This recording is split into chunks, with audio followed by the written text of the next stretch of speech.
CM Revanth Reddy దిష్టిబొమ్మ దగ్ధం చేసిన BJP. Rajanna Sircilla జిల్లా కేంద్రంలో శనివారం పట్టణ బీజేపీ అధ్యక్షులు దుమాల శ్రీకాంత్ ఆధ్వర్యంలో సీఎం రేవంత్ రెడ్డి దిష్టిబొమ్మను దగ్ధం చేశారు. ఈ కార్యక్రమంలో బీజేపీ నాయకులు కార్యకర్తలు పాల్గొన్నారు.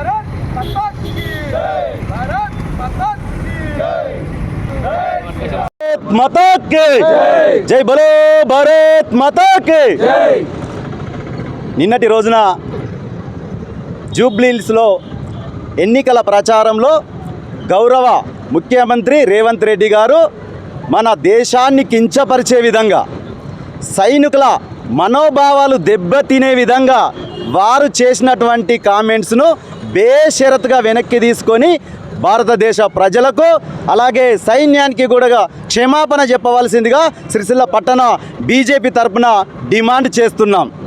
వాస్తవానికి దేశ ప్రజలందరూ చూశారు, మన సైనికులు వెళ్ళి పాకిస్తాన్ నడ్డి విరిచి అలా వెన్నెముక లేనటువంటి రకంగా తయారు చేసి మన కాళ్ళ బేరానికి తెచ్చుకున్నటువంటిది మన సైన్యం, మన భారతదేశం.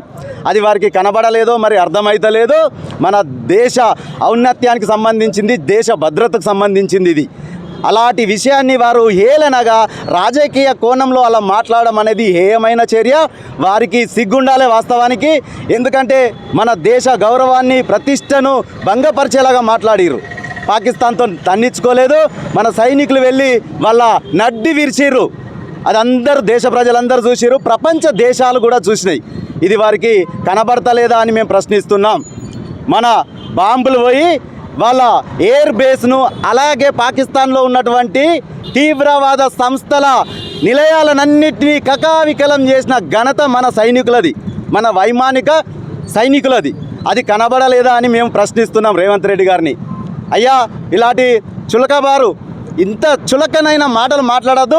కాంగ్రెస్ అంటేనే దేశభక్తి లేనటువంటి పార్టీ భారత జనతా పార్టీ. భారతీయ జనతా పార్టీ అంటే దేశభక్తి గల, మన దేశభక్తి నరాల ఇమడిమిచ్చుకున్నటువంటి పార్టీ భారతీయ జనతా పార్టీ అని తెలియజేసుకుంటూ, ఇలాంటి చౌకబారిన ఇంకొకసారి కామెంట్లు చేయొద్దని హెచ్చరిస్తూ భారత్ మాతాకి జై, బోలో భారత్ మాతాకి జై.